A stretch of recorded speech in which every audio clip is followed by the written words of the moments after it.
And they don't want to talk about the population of the metropolitan school kids that are in Davidson County metro schools that are homeless. You think that there's a large number of, well, where does an individual who has children, where does his children go to school? I mean, they have to go to school somewhere. They go to the metro public schools, but they can't give us the exact number.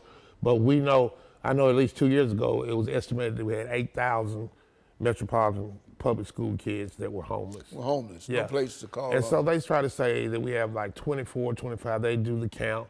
But I estimate, because I'm out here on the street, we have at least between 23 and 24,000 homeless individuals in Davidson County.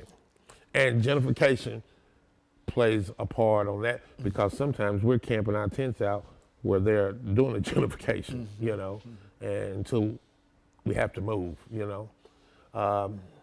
It's just There's no kind of stability in terms of your life and whatever. Well, like I said, I'm surviving. I'm not living. I mean, this is the lowest form of poverty, and we have over 140 million people that live in poverty. But this is the lowest form when you're out on the street. Like I said, the Metro Housing Development Agency, they use the word affordable housing. They're building condos. They're not building low income. The only thing that's going to be affordable housing for me is if they arrest me because where I camp, I'm camping illegally because I'm camping on metropolitan government property. But I do pay taxes even though I'm not paying the taxes like they think by buying cigarettes or whatever. That's how I pay my taxes.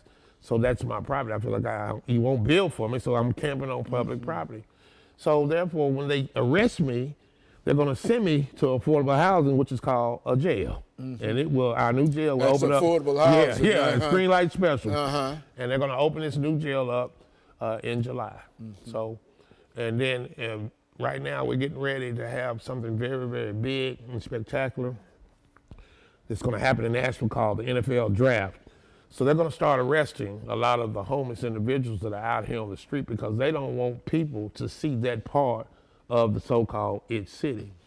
And the thing of it is, economic advance is not the same as human progress. And that's what we need here, human progress. We need the churches to stand up and say things. We need our community leaders to stand up and say things. We need our government officials to stand up and say things. And see, and the thing you can do on Sunday is go to church and worship a poor man. And guess what? He was homeless. And his name is Jesus. And then you ignore one Monday through Saturday. And so the homeless population really isn't given any real opportunity to move beyond homelessness. Would you say that might be? Well, what they do is a lot of talk. They want to act like they want to really help us, but they're not helping us at all because anytime, if you have an experience, B.B. King used to say, in order for you to sing the blues, you had to live the blues. So there's no way someone that hasn't experienced a homeless lifestyle can tell me how to live because you don't know. So if you're going to discuss something and not include us in the discussion, you're doing nothing for us at all.